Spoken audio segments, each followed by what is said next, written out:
2023 as passed by Lok Sabha. जिन मान्य सदस्यों को नियम 37 के अधीन मामलों को उठाने की अनुमति प्रदान की गई है, वे अपने मामले अनुमोदित पाठ को व्यक्तिगत रूप से सभा पटल पर रखने का कष्ट करें। आइटम नंबर 16, मंत्रिपरिषद में अविश्वास का प्रस्ताव। श्री गौरव गोगोई जी। एक पॉइंट सर, सुबह जहां तक मैं जानता हूं, सुबह आपके ऑफिस में एक चिट्ठी आया था सेक्रेटरी जनरल के ऑफिस में, श्री राहुल गांधी जी गौरव गोगोई के स्थान पर बोल रहे हैं। क्या हुआ सर? हम तो राहुल गांधी जी के भाषण सुनने के लिए हम उत्सुक है सर, हम उत्सुक है राहुल गांधी का। राहुल क्या हो गया ऐसे? क्या एकदम सुबह सर 11:55 इनका चिट्ठी आया है सर, अभी 12 बजे चेंज हो गया। क्या हो गया? थोड़ा हमको भी समझ में आए सर, यही हमारा request. Let me understand what has happened sir. So he just at 11:55 he has given a letter that Mr. Rahul Gandhi is going to speak. What happened in 5 minutes? What is the problem, sir? We are very much enthusiastic to listen Mr. Rahul Gandhi, sir.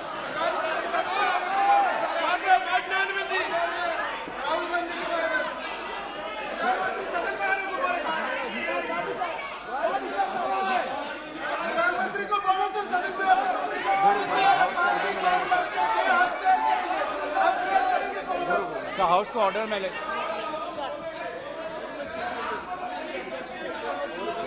Sir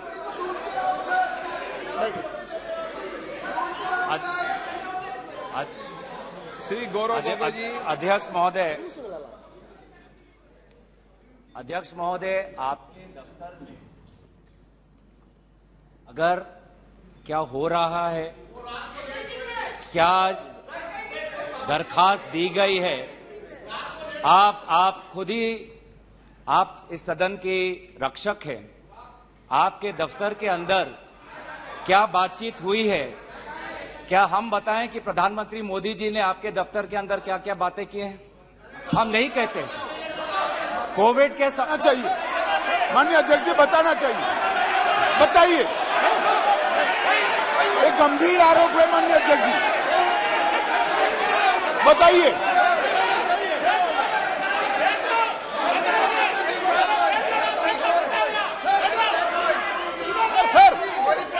प्रधानमंत्री जी का प्रधानमंत्री जी का नाम लेते हुए और chair का नाम लेते हुए ऐसा अनाप शनाप आरोप नहीं लगा सकते।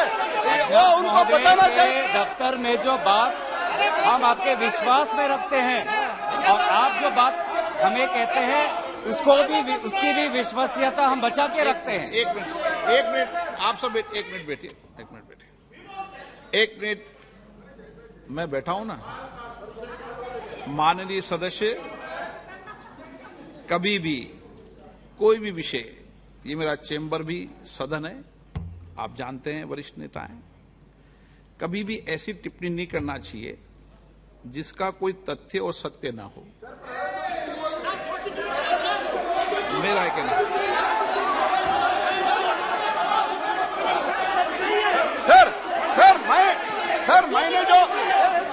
मैंने जो पब्लिक डोमेन में है सर, पब्लिक जो पब्लिक डोमेन में है, इन्होंने जो लेटर दिया है और प्रेस को भी कहा है, सर। प्रेस के पास अनुभव होता है, प्रेस के पास भी सर इनका लेटर है सर, प्रेस पे चल रहा है। उसके बारे में मैंने पूछा, मैंने कुछ सीक्रेट नहीं पूछा, इनका जो सीक्रेट है मैंने नहीं पूछा, लेकिन इन्होंने क्या बता रहे हैं माननीय प्रधानमंत्री जी का नाम लेके शहर का गरिमा और एक संसद की, उनको पता है, वो बोलने तो हम भी चर्चा के लिए तैयार है, लेकिन ऐसा अनाप शनाप आरोप नहीं लगा सकते हैं। अगर मंत्री महोदय, अगर ये ऐसा नियम शुरू करना चाहते हैं कि सदन, आपके दफ्तर में जो बात होती है उसको बाहर उजागर करना चाहेंगे तो बात हम भी रख सकते हैं सर, हम भी उल्टा बात रख सकते हैं अंदर के।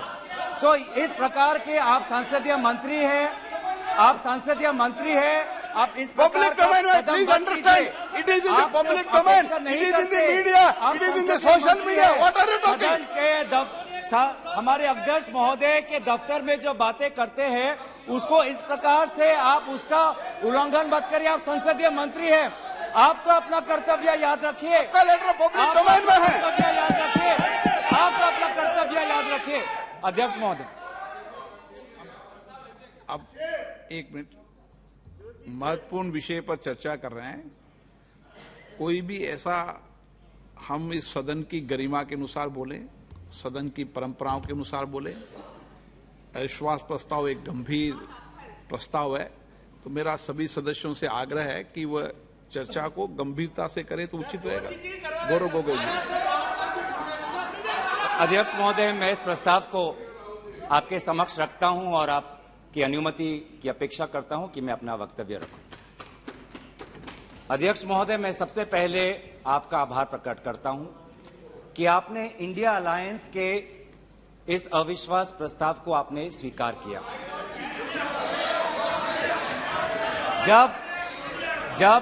जब आपने पूछा कि इस अविश्वास प्रस्ताव के समर्थन में कौन कौन खड़ा है, तो मैं इस मंच से हमारे सारे इंडिया अलायंस दलों के सांसदों को मैं धन्यवाद और आभार प्रकट करता हूं।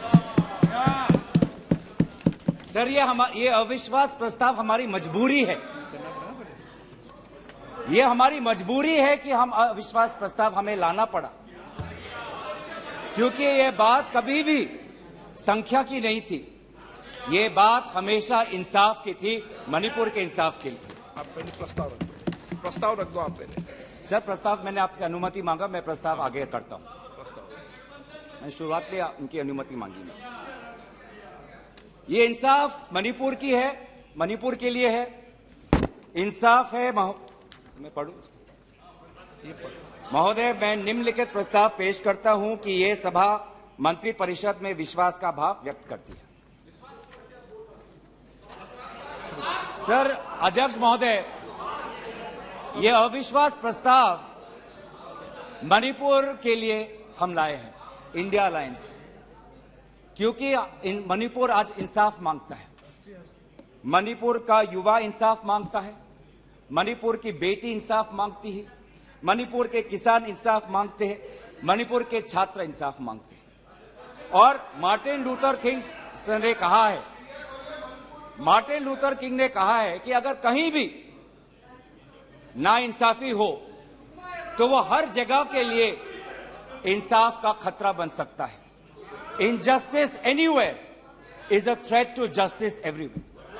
तो ये जो घटनाएं मणिपुर में हो रही है, इसको ये हम ना समझे कि उत्तर पूर्वांचल के किसी कोने में हो रहा है, ये भारत में हो रहा है। सर, अगर मणिपुर जल रहा है तो भारत जल रहा है। अगर मणिपुर में आग लगी है तो भारत में आग लगी है। अगर मणिपुर विभाजित हुआ है तो भारत विभाजित हुआ है। तो आज हम सिर्फ मणिपुर की बात नहीं कर रहे, हम भारत की बात कर रहे हैं। सर, हमारी मांग स्पष्ट थी कि देश के मुखिया होने के नाते प्रधानमंत्री सदन में आए, अपनी बात रखे, अपनी संवेदना प्रकट करे और उस पर सारे पार्टी समर्थन दे और मणिपुर को एक संदेश जाए कि इस दुख की घड़ी में पूरा सदन मणिपुर के साथ है, हम मणिपुर में शांति चाहते हैं। यह हमारी अपेक्षा थी, यह हमारी अपेक्षा थी। लेकिन अफसोस की बात है कि ऐसा नहीं हुआ। प्रधानमंत्री महोदय ने एक मौन व्रत लिया कि सदन में ना लोकसभा में कुछ बोलेंगे, ना राज्यसभा में कुछ बोलेंगे। और इसीलिए अध्यक्ष महोदय, ये नौबत आनी पड़ी कि हम अविश्वास प्रस्ताव के द्वारा प्रधानमंत्री मोदी जी का मौन व्रत हम तोड़ना चाहते हैं। सर, साफ साफ 3 सवाल है प्रधानमंत्री महोदय से। सवाल पहला कि आज तक वो मणिपुर क्यों नहीं गए? राहुल जी गए, इंडिया अलायंस के विभिन्न पार्टीज गए, गृह मंत्री जी गए, एमओएस होम गए, पर देश के मुखिया होने के नाते प्रधानमंत्री मोदी जी क्यों नहीं गए? यह है सवाल पहला। सवाल दूसरा कि लगभग 80 दिन क्यों लगे प्रधानमंत्री मोदी जी को मणिपुर पे कुछ बोलने के लिए, और जब बोले तो सिर्फ 30 सेकंड के लिए बोले। और उसके पश्चात आज तक भी प्रधानमंत्री मोदी जी की तरफ से ना कोई संवेदना का शब्द, ना कोई शांति की याचना। मंत्री मंडल बोल रहे हैं कि हम बोलेंगे, हम बोलेंगे। आप बोलें, आपको किसी ने नहीं रोका। लेकिन प्रधानमंत्री मोदी जी एक प्रधानमंत्री होने के नाते उनके शब्दों में जो महत्व है वो किसी मंत्री के शब्दों में नहीं है। माफ कीजिएगा। प्रधानमंत्री मोदी जी अगर प्रधानमंत्री होने के नाते एक शांति की पहल करें, उस कदम में जो ताकत है वो किसी मंत्री या किसी सांसद में वो ताकत नहीं है, एक प्रधानमंत्री होने के नाते। सवाल हमारा तीसरा कि प्रधानमंत्री जी ने आज तक मणिपुर के मुख्यमंत्री को बर्खास्त क्यों नहीं किया? आपने गुजरात में जब निर्वाचन आए, गुजरात में जब आपको अपनी राजनीति करनी थी तो गुजरात में मुख्यमंत्री बदल दिए, एक बार नहीं 2 बार। उत्तराखंड में निर्वाचन आ रहे थे तो उत्तराखंड में 1 बार, 2 बार, 3 बार, 4 बार शायद आपने मुख्यमंत्री बदल किए। त्रिपुरा में निर्वाचन आए तो त्रिपुरा में भी आपने निर्वाचन आपने से पहले आप मुख्यमंत्री को बदला। मणिपुर के मुख्यमंत्री में ऐसा क्या आपने विशेष आपका आशीर्वाद आप दे रहे हैं जिन्होंने खुद कबूल किया है कि आज मेरे कारण एक इंटेलिजेंस फेलियर हुआ है? ये 3 सवाल हैं सर, और शायद इन 3 सवालों का 3 उत्तर भी है। प्रधानमंत्री मोदी जी मणिपुर पर क्यों मौन हैं? शायद उस प्रश्न का उत्तर भी 3 है। पहला उत्तर कि प्रधानमंत्री मोदी जी को कबूल करना पड़ेगा कि उनकी डबल इंजन की सरकार, उनकी सरकार मणिपुर में व्यर्थ हो गई है, विफल हो चुकी है। इसीलिए आज मणिपुर में 150 लोग मरे, लगभग 5000 घर जलाए गए, लगभग 60,000 लोगों आज शिविर में हैं, लगभग 6500 FIR है। और मुख्यमंत्री, प्रदेश के मुख्यमंत्री होने के नाते जो एक संवाद का वातावरण बनाना चाहिए था, जो एक शांति, अमन और सद्भावना का एक वातावरण जो बनाना चाहिए था, आज उन्होंने सिर्फ मई महीने से नहीं, पिछले 2-3 सालों से ऐसे कुछ भड़काऊ उन्होंने कदम लिए हैं जो आज समाज के बीच में तनाव पैदा हो गया है। आज हम मणिपुर गए हैं, क्या मणिपुर में यह सबसे पहला हिंसा हुआ है? नहीं। क्या उत्तर पूर्वांचल में यह सबसे पहला हिंसा हुआ है? नहीं। इससे पहले भी हुए हैं, मणिपुर में भी हुए हैं। मैं खुद उत्तर पूर्वांचल का हूं, मैं खुद जिम्मेवारी से कहता हूं कि हुए हैं। लेकिन पहली बार, अरे आप में से तो कोई गया भी नहीं, आप क्या जानेंगे? पहले जाओ और फिर हमें परामर्श दो, पहले आप लोग जाओ। सर हम गए और बहुत दुख हुआ कि हमने समाज में 2 वर्गों के बीच ऐसा बंटवारा, समाज के 2 वर्गों के बीच हृदय में इतना आक्रोश, इतना गुस्सा हमने पहले कभी नहीं देखा। हमने पहले कभी भी नहीं देखा कि आज समाज का एक वर्ग दूसरे के प्रति बदले की भाषा का प्रयोग कर रहा है। हमने कभी भी नहीं देखा कि एक प्रदेश में एक ऐसी लकीर खींच दी गई है कि पहाड़ पे एक वर्ग के लोग रहते हैं और वैली में एक वर्ग के लोग रहते हैं। अफसोस की बात है सर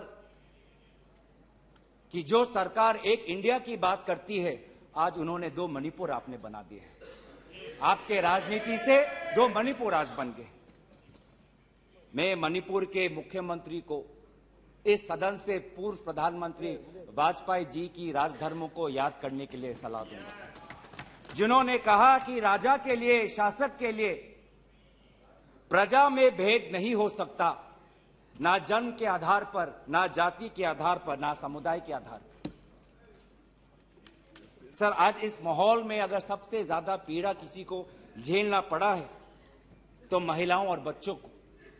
हमने देखे हैं वो वायरल वीडियो में, उनका मैं उल्लेख नहीं करना चाहूंगा, उससे सबको पीड़ा हुआ। पर ऐसे मुख्यमंत्री जी ने स्वयं कहे कि ऐसे 100 FIRs हैं। हम भी गए हैं सर, इंडिया डेलीगेशन, हमारे संसदीय दल, उस परिवार से हम मिलके आए हैं जिसमें 2 महिलाओं के साथ इतना बुरा व्यवहार हुआ, अत्याचार हुआ। हमने ऐसे भी एक परिवार से मिले जिसमें एक 80 साल की महिला जो एक स्वतंत्रता संग्रामी की पत्नी थी, उसको घर के अंदर बंद करके जिंदा जला दिया। जो 2 महिला जिसको लेकर आज सुप्रीम कोर्ट तक ये बात गई है, उसमें से एक महिला का पत्नी कारगिल में हमारे देश के लिए हमारी सीमा को सुरक्षा कर रहा था। वो कारगिल का जवान बोल रहा है मैंने देश को बचाया, पर मैं अपने घर और अपने परिवार को नहीं बचा पाया। जब हम उनसे मिलते हैं तो हमको क्या कहें? आप लोग कहते हैं हम फोटो ऑप करने गए थे। सर, दुख के समय में संवेदना उनको देने गए थे। आज महिलाओं, बच्चों के साथ आऊंगा, अब सारे बातों पे आऊंगा, सब पे आऊंगा। धर्मीय जगह को भी बख्शा नहीं गया। धर्मीय अनुष्ठान पर भी आज भीड़ घुसी और उसका असम्मान किया। आज इंटरनेट नहीं है। आप कहते हैं कि सब नॉर्मल है, स्थिर है, आज भी इंटरनेट नहीं है, बच्चे स्कूल नहीं जा पा रहे, लोग अपनी बातें नहीं रख पा रहे। आज भी कितनी महिलाओं पर अत्याचार हुआ है, वो अपनी बात ही नहीं रख पा रहे। वो तो वीडियो वायरल हो गया, नहीं तो मुझे लगता था कि आज तक प्रधानमंत्री मोदी जी मौन रहते अगर वीडियो वायरल नहीं होता। पर ऐसे हजार से ऐसे अत्याचार हुए। लेकिन वहां के मुख्यमंत्री क्या कहते हैं? अभी ड्रग्स के ऊपर वो बोलते हैं कि ये सब ड्रग्स के लिए हुआ है। अध्यक्ष महोदय, बहुत गंभीर पूर्वक मैं ये बात अपने आपके समक्ष सदन में रख रहा हूं कि मणिपुर के मुख्यमंत्री के कार्यालय से जब एक ड्रग माफिया के बड़े नेता को वहां की पुलिस ने पकड़ा तो मुख्यमंत्री के दफ्तर से फोन गया कि उस ड्रग के माफिया को बचाओ, रिहा करो। और वो ड्रग का माफिया कौन था? वो ड्रग का माफिया आप ही की दल के ऑटोनोमस डिस्ट्रिक्ट काउंसिल के चेयरमैन थे, जो वहां पे जब इटोचा सिंह को पकड़ा गया, लोयांग नांगबंग इटोचा, जब इस व्यक्ति को पकड़ा गया तो मुख्यमंत्री के दफ्तर से फोन गया कि इसको रिहा करो। और ये इटोचा कौन है? वहीं के राज्य सरकार के PHE मिनिस्टर सुशील द्रो के भाई हैं। आज ये इन सरकार राज्य में ड्रग्स की बात करते हैं, ड्रग्स के साथ मुख्यमंत्री महोदय के दफ्तर का ताल्लुकात है। ये बात मैं नहीं कर रहा, वो पुलिस अफसर जिनको इनकी राज्य सरकार ने मेडल दिया, वो आज वो बात कर रही है कि ये सरकार ने मुझे मेडल दिया और यही सरकार मुझे ड्रग्स से जुड़े हुए इनके दल के नेताओं को छोड़ने के लिए कह रही है। उन्होंने अपना मेडल वापस कर दिया राज्य सरकार। पॉपी फार्मिंग की बात करते हैं। आज आपका ही narcotics and affairs of border NAB ये कहता है the scale of poppy plantation in Manipur has spread across 15,400 acres of land in the hills between 2017 and 2023। 2017 में आपकी सरकार आई थी।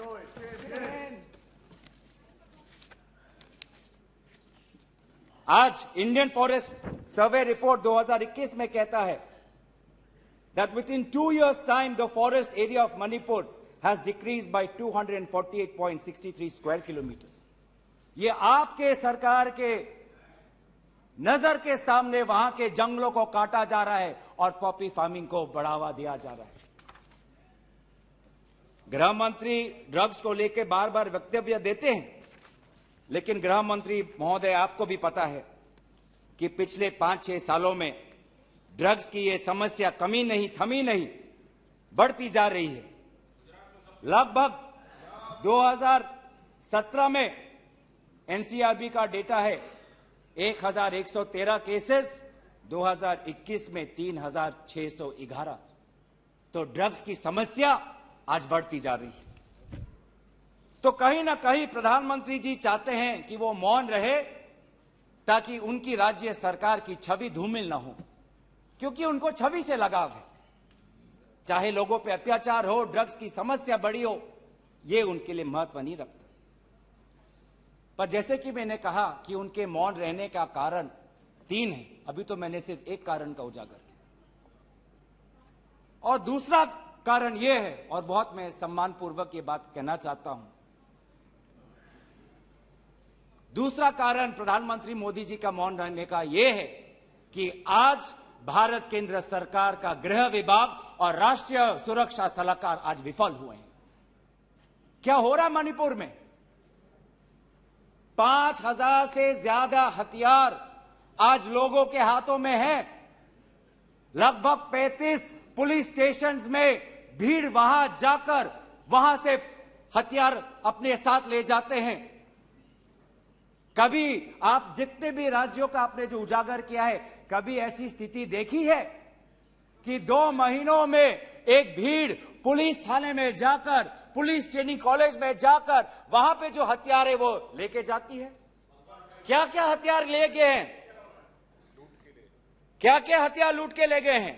INSAS rifle, AK-47, light LMG light machine gun, self loading rifle, SMC, motor, grenade, bullet proof jacket, 6 lakh ammunition, 6 lakh गोलियां आज लोगों के बीच में है। कि ये राष्ट्रीय सुरक्षा का मामला नहीं है? कहां है राष्ट्रीय सुरक्षा सलाहकार? ये जो बंदूक है, ये जो गोलियां हैं, किस पर चलाएंगे? ये गोलियां हमारे भारतीय सेना के नौजवानों पे चलाएंगे। ये गोलियां मणिपुर के पुलिस पर चलाए जाएंगे। ये गोलियां मणिपुर के निहत्थे लोगों पर बरसाए जाएंगे। क्या क्या आपने आज ये जो हथियार है सिर्फ मणिपुर तक सीमित नहीं रहेंगे सर। लगभग ये जो 6 लाख एम्यूनेशन है, गोला बारूद है, AK-47, ये तो युद्ध के हथियार है, ये युद्ध के अस्त्र है। ये सिर्फ मणिपुर तक नहीं सीमित रहेंगे, ये आज उत्तर पूर्वांचल में भारत के अलग अलग जगह में ये हथियार जाएंगे और भारत के समाज को आज अशांति का वातावरण बनाएंगे। तो क्या कर रहे हैं आप? आज दुख की बात है कि अभी मुख्यमंत्री पहले तो समाज पर दोष ठहरा रहे थे, अब मुख्यमंत्री, मणिपुर के मुख्यमंत्री केंद्र सरकार और असम राइफल्स पे आज निशाना साध रहे हैं। आज ही हमें सुनने में मिला कि असम राइफल्स, जिसको जिम्मेवारी दी गई है देश को, लोगों को बचाने के लिए, उनको हटाया जा रहा है। मुख्यमंत्री के घर के जो विधायक हैं, मैं उनका नाम नहीं लूंगा, वो पूछते हैं कि इतने हथियार कहां से आए? क्या कर रही है केंद्रीय शासित सुरक्षा दल? ये असम राइफल्स किसके अनुसार काम करता है? ये असम राइफल्स गृह विभाग के मंत्रालय से इनको निर्देश दिया जाता है। तो एक ऐसी व्यवस्था बन गई है मणिपुर में कि मणिपुर के पुलिस आज असम राइफल्स के जवान पर उंगली उठा रहे हैं, असम राइफल्स के जवान आज मणिपुर के पुलिस पर उंगली उठा रही है। ये बना है 21वीं सदी के भारत में। ऐसे हम समाधान कर रहे हैं पिछले 3 महीनों से।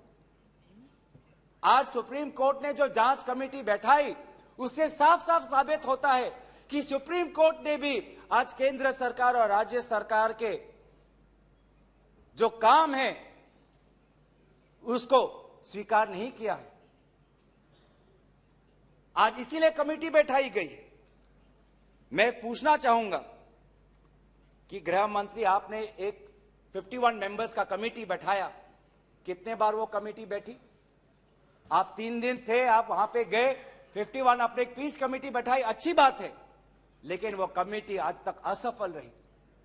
गृह मंत्री ने कहा कि मैं 15 दिन बाद में आऊंगा, पर गृह मंत्री 15 दिन हो गए हैं पर मणिपुर में दिखाई नहीं दिए। जब एक suspended insurgency group UKLF United Kuki Liberation Front का चेयरमैन एसएस हाउकेप लीगल बयान में एफिडेविट में यह बात कहता है कि भाजपा ने 2017 और 2019 के निर्वाचन में एक उग्रपंथी संगठन का उन्होंने सहयोग लिया। एक लीगल एफिडेविट में यह बात लिखा है। यह है इनका राष्ट्रवाद, यह है इनका राष्ट्रवाद, जो राष्ट्रवाद देश की अखंडता को आज सत्य के दांव पे आज भूल चुका है। यह राष्ट्रवाद है कि जो आज देश की अखंडता के साथ खिलवाड़ कर रहा है। आज उत्तर पूर्वांचल में आपके बड़े बड़े जो भी बातें हैं सारे अभी तक नाकाम रहे। एनआरसी की बात करते हैं, आज तक एनआरसी असम में लागू नहीं हुआ। सीएए की बात करते हैं, ऐसा एक माहौल वहां पे हुआ कि पूर्व जापान के प्रधानमंत्री असम नहीं जा पाए। नागा पीस फ्रेमवर्क 8 साल हो गए, अभी तक हमने नहीं देखा कि ये नागा पीस फ्रेमवर्क में हुआ क्या है। गृह मंत्री आज नागा विधायक से अलग से मिलते हैं, मणिपुर के से आए हुए कुकी विधायक से अलग से मिलते हैं। क्यों नहीं आप सबको एक साथ मिलकर बुलाएं और शांति की अपेक्षा करें? ये अलग अलग मीटिंग क्यों? ऐसे उत्तर पूर्वांचल की समस्या नहीं सुलझेगी कि अगर आप समाज, जाति, धर्म के आधार पर बंटवारा करें। आपको साथ में लेना पड़ेगा। पहली बार हम ये देख रहे हैं कि 2 उत्तर पूर्वांचल के राज्य असम और मिजोरम के पुलिस अफसर एक दूसरे पे गोली चला रहे। यह आपकी राष्ट्रीय सुरक्षा की नीति है। इसी बात का उजागर राहुल गांधी जी ने इस सदन में किया था जब उन्होंने आपको चेतावनी दी थी कि आप उत्तर पूर्वांचल के साथ खिलवाड़ कर रहे हो। उत्तर पूर्वांचल हमारे देश का हिस्सा है, इन्होंने कहा था। आज जो तीसरा कारण मैं आना चाहता हूं जिसके कारण प्रधानमंत्री मोदी जी मौन है। पहला, उनकी राज्य सरकार विफल थी। दूसरा, उनका गृह विभाग और राष्ट्रीय सुरक्षा सलाहकार विफल रहे। और तीसरा, प्रधानमंत्री मोदी जी के मौन रहने का कि वो अपनी भूल कबूल करना नहीं चाहते।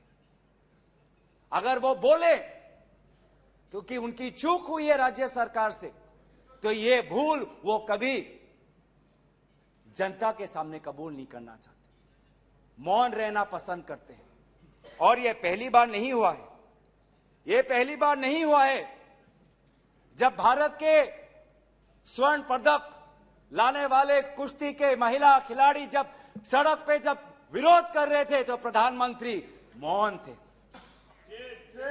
जब 750 किसान आंदोलन पे उनकी जीवन गई, बलिदान दिया, शहीद हुए तो प्रधानमंत्री मौन थे।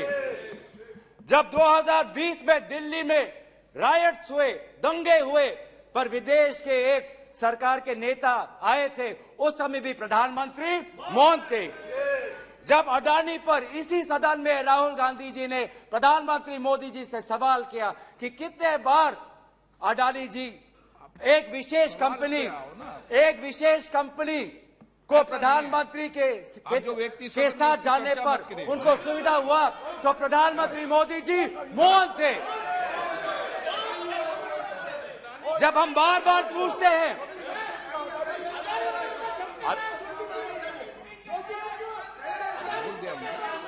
सर बड़ी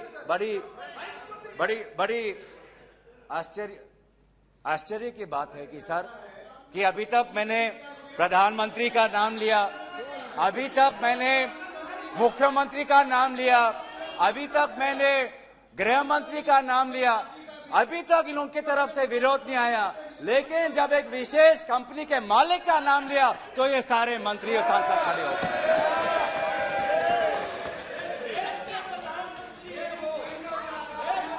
किसकी सरकार है सर? ये किसकी सरकार है? जब चीन पर हमने सवाल किया, चीन पर आप पूछे, मैं चीन पर आता हूं। जब चीन पर हमने सवाल किया कि चीन हमारे सीमा के अंदर कितने किलोमीटर पर है, तो प्रधानमंत्री मोदी जी मौन रहे। प्रधानमंत्री मोदी जी ने G20 के बाली समिट में प्रेसिडेंट शी जिनपिंग के साथ क्या बातचीत की, उनके विदेश मंत्रालय ने इसको छुपाने की कोशिश की, लेकिन जब चीन के विदेश मंत्रालय से बात आई तो भारत सरकार के विदेश मंत्रालय ने खुद कबूल किया कि हाँ, हमने ये बात छुपाई थी कि बहुत संवेदनशील बातें प्रधानमंत्री मोदी जी ने शी जिनपिंग के साथ बाली में किया। हम पूछना चाहते हैं कि क्या बातें की आपने, क्या समझौता हुआ, क्या बताएंगे? विदेश मंत्री ने कुछ दिन पहले हम सबके समक्ष एक स्टेटमेंट रखा, पर उस स्टेटमेंट पर भी बाली में प्रधानमंत्री मोदी जी और प्रेसिडेंट राष्ट्रपति शी जिनपिंग के बीच में क्या बात हुई, इन्होंने उजागर नहीं किया। आप चीन की बात करते हैं, तो प्रधानमंत्री मोदी जी जब जम्मू कश्मीर के पूर्व राज्यपाल ने कहा कि उन्होंने प्रधानमंत्री को फोन किया था, तो पूर्व ये राज्यपाल ने क्या कहा कि उनको चुप रहने का सलाह उनको मिला। प्रधानमंत्री मोदी जी मौन रहे। जब पूर्व एक राज्यपाल ने कहा कि हमने सुरक्षा मांगी थी हमारे पुलवामा के जवानों के लिए, लेकिन हमको कोई सुरक्षा नहीं मिली। जब ऐसा गंभीर बात एक पूर्व राज्यपाल, आपकी ही चुनी हुई राज्यपाल ने रखा, तो प्रधानमंत्री मोदी जी मौन रहे। जब कोविड में सेकेंड वेव में लोग के सांसों में, फाफड़ों में ऑक्सीजन नहीं था, तब प्रधानमंत्री पश्चिम बंगाल में वोट मांग रहे थे। जब मणिपुर में महिलाओं पर अत्याचार हो रहा था, तो प्रधानमंत्री जी कर्नाटक में वोट मांग रहे थे। ये कैसा राष्ट्रवाद है? यह कैसा राष्ट्रवाद है जो देश से ऊपर अपने सत्ता को ज्यादा महत्व देता है? इस देश के इतिहास में हमने दूसरे प्रधानमंत्री भी देखे हैं। हमने ऐसे भी प्रधानमंत्री देखे हैं जिन्होंने उत्तर पूर्वांचल और भारत की संवेदना को समझा। मैं उदाहरण देना चाहता हूं। जब असम में हमारा असम अकॉर्ड हुआ 1985 में, तो असम में हमारी कांग्रेस की सरकार थी, लेकिन शांति के पहल के लिए उस समय के पूर्व प्रधानमंत्री राजीव गांधी जी ने कहा कि कांग्रेस की सरकार बर्खास्त होनी चाहिए, हम एक निर्वाचन लाना चाहते हैं ताकि शांति आगे बढ़े। ये हमारा राष्ट्रवाद है कि दल से ऊपर हमारा देश, ये हमारा राष्ट्रवाद है। जब मीजो अकॉर्ड हुआ, सुन लीजिए, सुनने का धैर्य रखिए। जब मीजो अकॉर्ड हुआ 1986 में, तो मिजोरम में हमारी सरकार थी, लेकिन राजीव गांधी जी ने लालडेंगा जी के साथ समझौता करके मीजो अकॉर्ड उन्होंने स्थापना किया 1986 में, और वहां के पूर्व लालडेंगा जी मिजोरम के इंटरिम गवर्नमेंट के मुख्यमंत्री बने। और निर्वाचन यह है कि हमें सत्ता नहीं, हमें शांति चाहिए उत्तर पूर्वांचल में। अगर सत्ता खोनी पड़ी, दल का बलिदान देना पड़ा, तो उत्तर पूर्वांचल और देश की अखंडता के लिए हम वो बलिदान देने के लिए तैयार हैं। सोनिया जी को याद होगा, जब मीजो अकॉर्ड हुआ उसके अगले ही दिन राजीव गांधी जी और सोनिया जी मिजोरम गए थे, आइजवाल गए थे, और जगह जगह पर लोगों ने इन दोनों का स्वागत किया और उन्होंने कहा, स्वागत राजीव गांधी जी, वेलकम राजीव गांधी जी, आप शांति के प्रतीक हो। ऐसा पहल प्रधानमंत्री मोदी जी मणिपुर में क्यों नहीं करते? हम उनका समर्थन करेंगे। इस सदन में जब 2012 में असम में कोकराझार में जब हिंसा हुआ, तो इस सदन में, लोकसभा में, राज्यसभा में हमारे पहले प्रधानमंत्री डॉक्टर मनमोहन सिंह जी ने इस सदन में उन्होंने बात रखी। जब कोकराझार में जब हिंसा हुआ, तो उसके 7 दिन बाद प्रधानमंत्री मनमोहन सिंह जी वहां पर गए और उन्होंने क्या कहा? उन्होंने कहा असम में जाकर, we are one people, we are one nation, we must live together as such, we must restore peace and calm throughout the area. ऐसी बातें प्रधानमंत्री मोदी जी क्यों नहीं करते? चलिए मेरे दल का नहीं, मैं आपके दल का उदाहरण देता हूं। जब 2002 में गुजरात में जब दंगे हुए, तो उस समय के प्रधानमंत्री वाजपेयी जी गुजरात गए थे, शाह आलम के वो रेफ्यूजी कैंप में गए थे। तो सीधा सर, मैं प्रधानमंत्री जी से 3 में हमारी याचना है। 3 हमारे याचना है। याचना 1 कि वो सदन में आकर अपनी बात रखे, लोकसभा में आए और राज्यसभा में भी जाएं, लोकसभा में भी आए और राज्यसभा में भी जाए। हमारी याचना दूसरा कि वो मणिपुर जाए और पूरे पार्टी को लेके जाए। ये बात हमने सदन के प्रारंभ होने से भी पहले कहा था कि अगर प्रधानमंत्री पूरा मणिपुर को में एक ऑल पार्टी डेलीगेशन लेके जाएंगे तो हम सब उसमें शामिल होंगे। और हमारा तीसरा ये याचना है कि मणिपुर के विभिन्न समाज सेवक संगठनों को बुलाकर एक मीटिंग करिए, शांति का एक पहल रखिए। लेकिन प्रधानमंत्री क्या कर रहे हैं?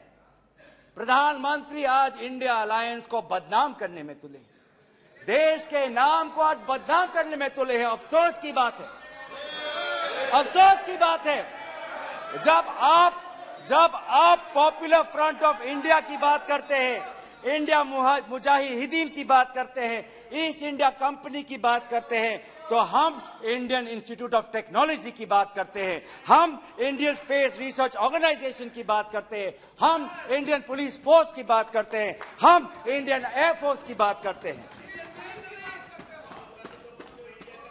आप जब इंडिया को बदनाम करते हैं तो हमें तो भारत का तिरंगा दिखता है, जहां पे गेरुआ है, सफेद है, हरा है और बीच में अशोक का चक्र है।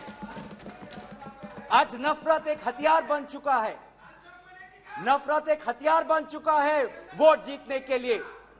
वो चाहे मणिपुर में हो, वो चाहे हरियाणा में हो, वो चाहे कर्नाटक में हो, वो चाहे मध्य प्रदेश में हो। आप जितना भी नफरत फैलाएं, आप जितना भी नफरत फैलाएं, हमने राहुल जी के नेतृत्व में भारत जोड़ो यात्रा किया है। आपके नफरत के बाजार में हम जगह जगह पे मोहब्बत का दुकान खोलेंगे। हम संविधान की सुरक्षा करेंगे। Our constitution that talks about equality, liberty, justice, fraternity, हम इस संविधान के आदर्शों की हम सुरक्षा करेंगे। आप पूंजीपतियों का विकास चाहते हैं, सबका विकास कहते हैं, लेकिन करते हैं पूंजीपतियों का विकास, और वो भी सिर्फ 6 पूंजीपतियों का। आज भारत में एक ऐसा हमने व्यवस्था देखा है कि 6 कंपनियों के पास आज 25% पोर्ट है, 45% सीमेंट प्रोडक्शन है, 33% स्टील प्रोडक्शन है, 60% टेलीकॉम प्रोडक्शन है, 45% कोल प्रोडक्शन है। ये है आपका विकास का मॉडल, ये है आपका विकास का मॉडल। मैं उस कंपनी का नाम नहीं लूंगा जिससे आप उत्तेजित हो जाते हैं, लेकिन दूसरे कंपनी को तो नाम ले सकता हूं। ये कैसा प्रक्रिया है सर? ये कैसा कॉम्पिटेटिव इकोनॉमी बना रहे हैं?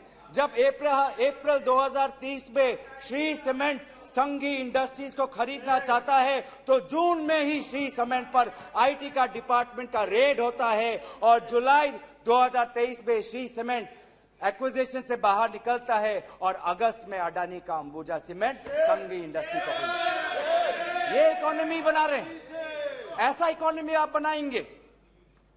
हम चाहते हैं पूंजीपतियों का विकास नहीं, हम चाहते हैं कि किसान का विकास हो जिससे राहुल जी मिले हैं।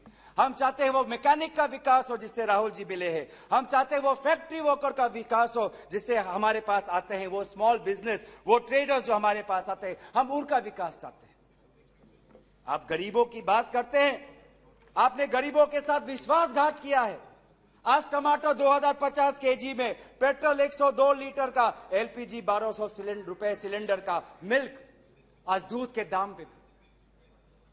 आपको इकोनॉमी की बात करते हैं, लार्जेस्ट फास्टेस्ट ग्रोइंग इकोनॉमी की बात करते हैं, जाइए ये भाषा उस आजाद मंडी के उस आदमी के सामने वो रखिए जिसके आंसू आज पूरे देश ने देखा है, जो कहता है रो रो के कि मेरे पास पैसा नहीं है। ये जीडीपी और फास्टेस्ट ग्रोइंग इकोनॉमी की बातें उनको समझाइएगा।